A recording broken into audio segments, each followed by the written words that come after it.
guys, welcome to Ed. My name is Chuma. On the line today, we got Matt Silver-Vallance, who joins us all the way from Bali. So Matt, where are you and what are you doing there?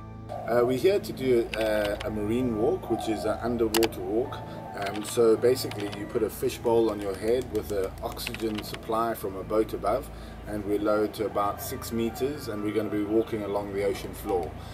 So the main reason for this is to understand the fluid dynamics of walking through water. We're going to do some tests like how quickly we can go 10 meters, what does it feel like to walk underwater, what body position we require, what are the lateral currents, and other questions that we'll be asking. So where exactly is Bali? Yeah, we're in Bali in Indonesia, which is, if here's Australia and here's Indonesia, Bali is one of the last islands in the Indonesian archipelago. What are you planning to do? What's a wonderful experience is coming to Bali and explaining the project, explaining that we're trying to raise funds for the Nelson Mandela Children's Hospital, and immediately they understand and recognize Nelson Mandela and want to be part of a project that involves him and that is part of his legacy. So how are you planning to do these activities? One of the things is considering the lateral currents and how to streamline for that. I think it's confirmed quite a few things that we had in mind, which is great. I feel like we're going in the right direction, and now it's about designing the subwalkers to minimize resistance moving forward, but also considering lateral fluid dynamics. So all in all, very positive, and now it's just future planning. Is there somewhere you can do an underwater walk in Africa? Yes, you can. There's a Ushaka Marine World in Durban, and I understand also there's a marine walk in Mauritius. So is there any health concerns for this underwater walk? For this walk there aren't many health concerns.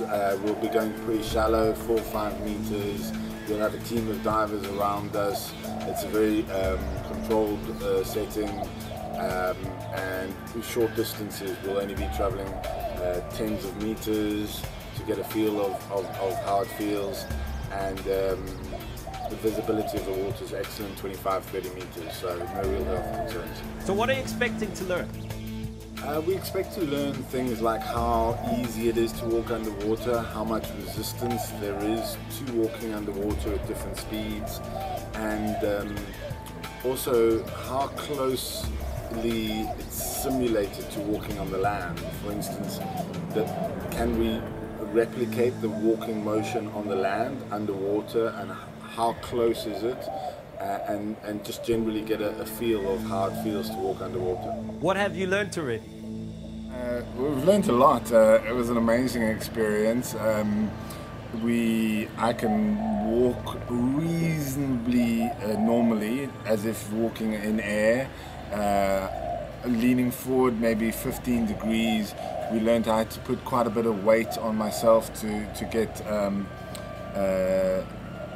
negative buoyancy, so that I had traction on the ground, and also we've found out that I could move at a relatively slow momentum and keep a steady pace, but as soon as I accelerated, the water resistance became quite strong against me, and those are kind of things that we were expected, so it's really good that they've been confirmed. So how are the waters in Bali different from the water in Cape Town? They're spectacular. The visibility is about 30 meters, it's 23 degrees, it's like a bath, so it's going to be a very different experience to walking between Robben Island and the mainland of Cape Town. So how has this affected your planning for the South African long walk from Robben Island to Cape Town? One of the things is considering the lateral currents and how to streamline for that. I think it's confirmed quite a few things that we had in mind, which is great. I feel like we're going in the right direction, and now it's about designing the subwalkers to minimize resistance moving forward, but also considering lateral fluid dynamics. So all in all, very positive. Yeah, the main thing that we were surprised about are the lateral currents that exist now, or that existed when I was walking forward. When there was a bit of a lateral movement of the water, you would kind of get quite a strong motion as you fall over.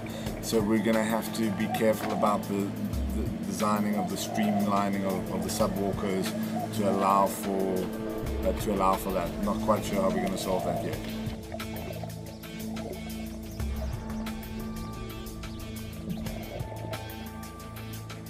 Quite hard, fast.